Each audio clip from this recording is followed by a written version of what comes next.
Dan Malloy pulls it off, beating Ned Lamont in the primary to become the Democrats' candidate for governor. He's here to talk about what the next 13 weeks are going to look like. Plus, he's just one of more than 40 winners on primary night. We have the currents Daniela Altamari and Rick Green here to talk about which of them will have another win come November.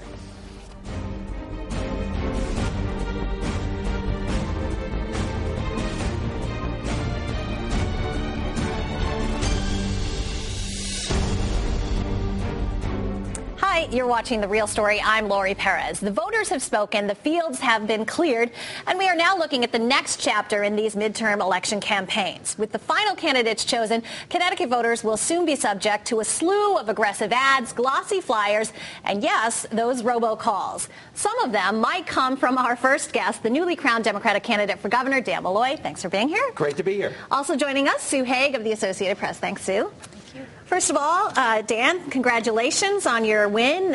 Some people are calling it a come from behind. We were just having the discussion that, I wouldn't really call it an upset. What would you call it? A happy day for me. I mean, let's be serious. I was behind in the polls from January till the day of the voting. In fact, I had an interesting experience today.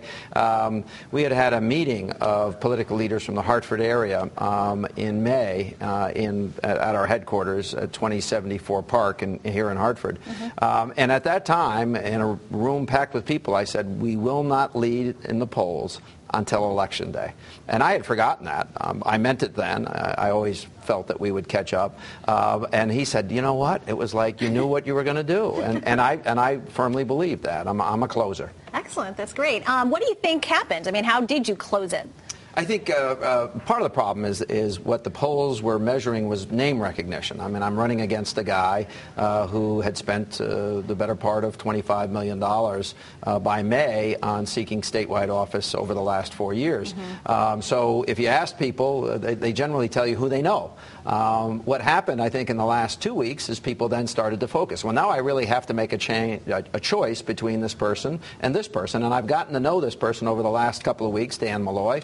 I like the fact that he ran a city. I like the fact that he lowered crime or built housing or added jobs or reinvented his city. I'm going to vote for him, and that's what people decided in pretty big numbers. Okay.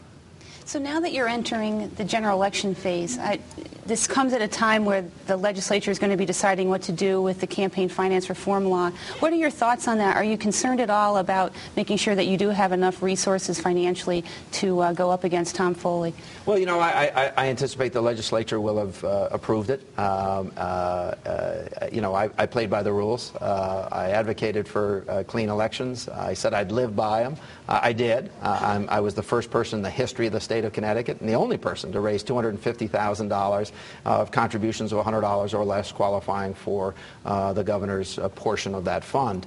That original system said that I could get up to $9 million based on a self-funder and outside expenses being paid by other folks supporting that candidate.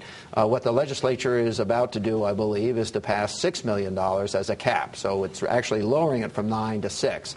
I hope they do that. It certainly will make my job easier to get our message out.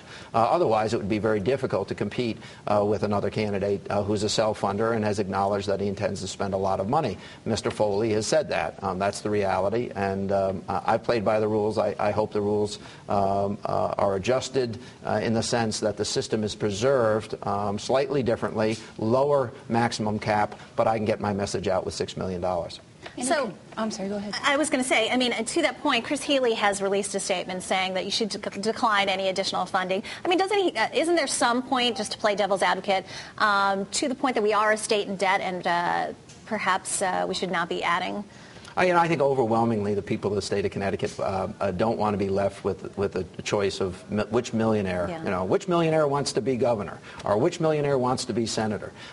They support campaign finance reform. After all, this is a system that was put together to get big money out of politics. Now, we were talking about fundraising and that sort of thing. Then we have this kind of explosion of, it's not who wants to be a millionaire, it's who wants to hold public office. And, you have Linda McMahon paying $50 million or so she says. And Mr. Foley opening up his wallet. And the guy I beat in the primary spending $10 million in a primary, $30 million over a 4-year period of time. I think the people of Connecticut are sick of it. Now, you're going to be trying to retain a seat or get back a seat that the Democrats haven't had in almost 20 years. What are you going to do that's different that your predecessors haven't managed to do? I'm going to speak to people's values, to what's worrying them. I mean, after all, we live in a state where close to 10% are unemployed, 20% are underemployed, and the other 70% are worried about whether they will be employed. Somebody's got to speak to that. I'm prepared to do it as a guy who ran a city, a $500 million corporation, successfully for 14 years, attracted scores of new employers, and brought new jobs as we were refacing an old industrial town. That's what we did. And I think people are deciding that that's the kind of leadership they want. If you're interested in crime, I'm a former prosecutor, tried 23 felony cases, had convictions in 22. You've heard me say that before. I helped lower crime in Stanford by 63%. If that's your issue, you're going to decide you want me. Ultimately, what happens in governor's races, in mayor's races, in president's races, these chief executive races, is people decide who they trust. And simply, if I can get out what my values are, which are solidly middle class. My mother was a nurse, frequently working 2 shifts to raise 8 children. My dad sold insurance from a small agency that still exists in Stamford. That's who I am. That's what I am. That's what drives me. So, for example, for a guy sitting in East Hartford, he makes $50,000 a year. He's got a family, and he hears you talking about appealing to the middle class. I mean, what sorts of things might you be able to do, or will you be doing to help him out? We pay a premium for electricity in the state. 76% more than the national average. Our governor has not spoken to that issue. I've been speaking about it for 5 years. During that, most of that 5-year period of time, we went from a 35% premium over the national average to a 76% premium. During that time, we also lost more manufacturing jobs than any other state in New England or the Mid-Atlantic. Somebody's got to do battle with the folks who are raising these rates. The system that has us paying 76% more, 3.5 cents per kilowatt hour more than Massachusetts, 5 cents per kilowatt hour more than Rhode Island, 5.5 cents per kilowatt hour more than New Hampshire. You want to turn Connecticut's economy around, you need to talk to somebody who knows energy. But isn't the big problem with that is we don't have the generating sources? I mean, we have the nuclear power plants down in Waterford, and I believe Mr. Foley has said he thinks that we need more.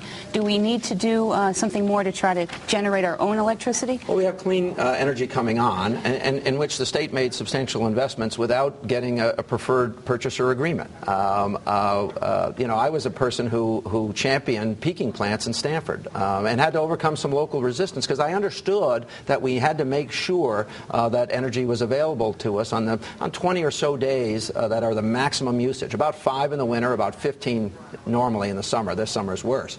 But it's those 20 days that's driving the price for the other the rest of the 365 days a year. So we have to do battle with that. We do need more energy being created. But we also need to look at the ISO New England ways of reverse auction for buying electricity. People in Connecticut should understand that the energy price is not set by the lowest price. It's set by the highest price. The nuclear energy people who can produce energy effectively and have a return on investment at 2 cents per kilowatt hour are making 8 cents per kilowatt hour. Round numbers. I don't want to be held to the very specifics, but in round numbers, that's what's going on. And natural gas, which is the most expensive way to make energy, they're getting the same 8 cents. All right, coming up next, we're going to continue our conversation with Dan Malloy and Sue Haig. Stick around, please.